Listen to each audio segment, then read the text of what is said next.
Hello YouTube! I bring to you today another build guide. My paladin has reached 600 corruption with a fun to play and easy to play spin to smite build.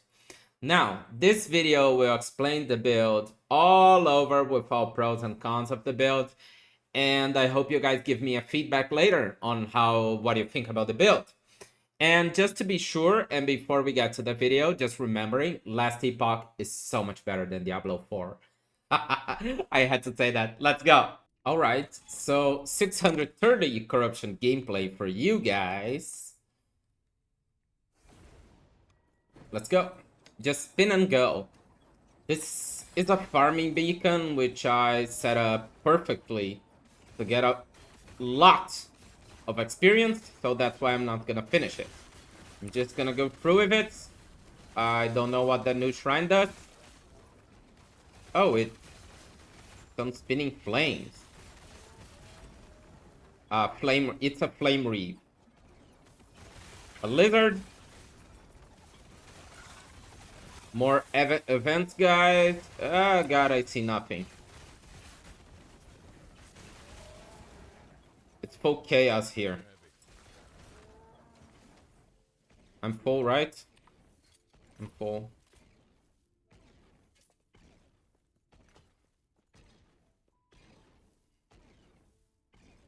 Scepter with fire penetration.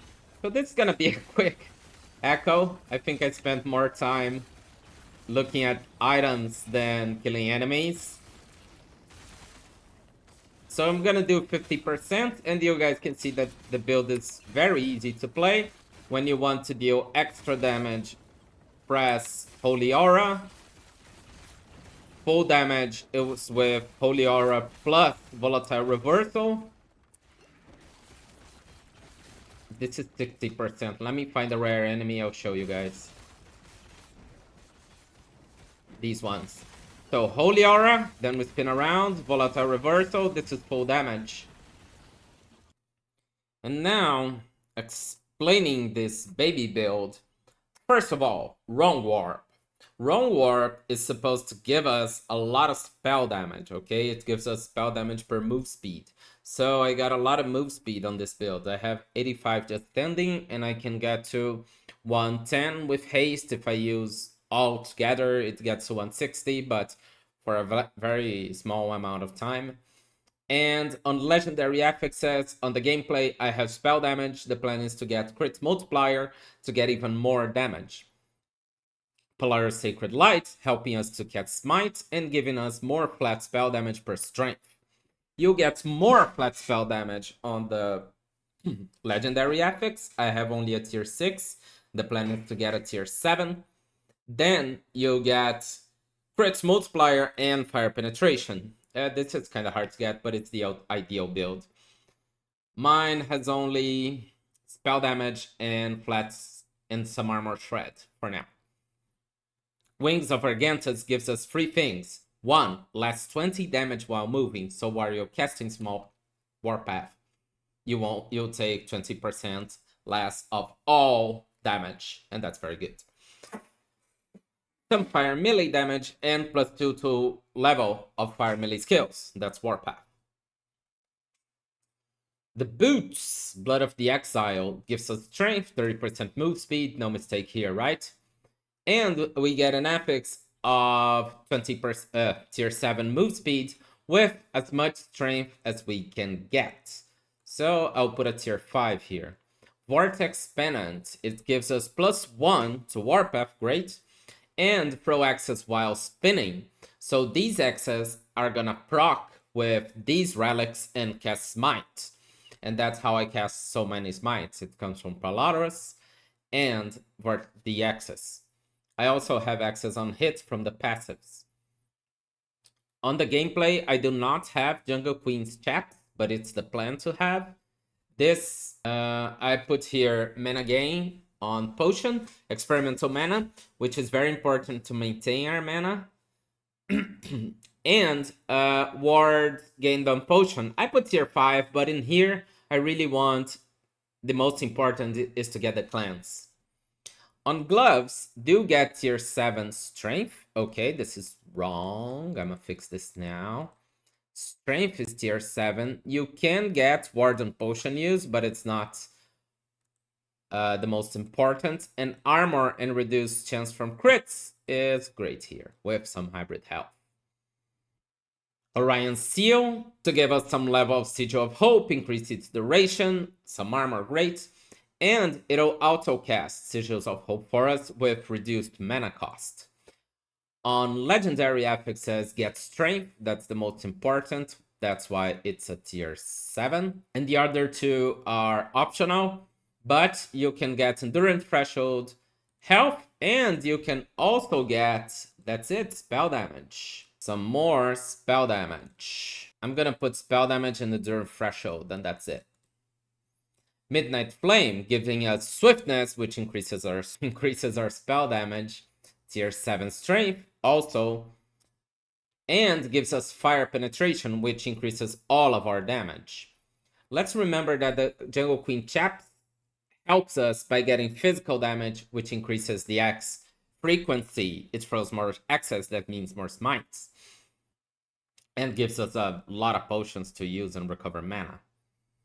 Logi's Hunger is important for the fire crit chance, increasing our crit chance a lot, and giving us some increased leech rate, and some fire damage, fire damage leech as health on crit. So when we crit, we leech health, and that for smite is very good because we're dealing a lot of crits from smite. On the helm, the most important is strength as well, but do get health, reduced channel cost, and armor and reduced damage from crits. On the idols, you gotta have this chance to cast smites with throwing attacks. Okay, put 3, so you can get an up until 70% more or less chance to cast smite. Then armor on hit, shred armor on hit, and some smite damage. And that's it. These ones you can put whatever you want, more health, resistances, whatever you're missing. On blessings, this is very important. Spell damage leech, that's health. That's gonna make smite leech a lot of health and make you survive more. Fill up your endurance with this blessing. It's also very important. Then get some armor, some resistances, and a whole other stuff. Okay. The resistances that you're missing, you can put on this ring, on the gloves, or on the helmet. That's your choice. Or if you get lucky, to put on the relic. Just remember, this relic gotta have a +4 on smite, okay? They'll increase spell damage. On passives, go on passives. On Sentinel, you're gonna get strength, vitality and health regen, armor and less damage taken. Then do get dual wield, and the chance to throw axes on hits. On Void Knights, you're gonna get 5 points, so you can get to volatile reversal, getting health. That's the only useful thing that's here for us. On Forge Guard, you're gonna get strength, which is great, and also gives us melee attack speed. On Paladin, you're gonna get Conviction, Full Defiance, Attunement. Only 4 points here, because we need to put points somewhere in here. Then 1 point here to get increased strength and fire damage. Gets only 1 point in Faith Armor, 8 points in Prayer Ages, full Reverence of Duality, and Light of Riot. This gives us a whole lot of damage, and this gives damage and health. This 24% health is great. And 200 increased spell crit chance from this node, Holy Precision. Forge Guard, I already said I think it's full strength, and that's it for the passives.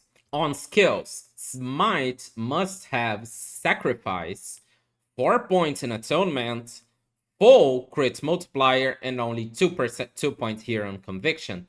I took 1 last point here because some sacrifice is not a huge problem for us. We're leeching a lot of health. And very fast. We're leeching a lot of health very fast.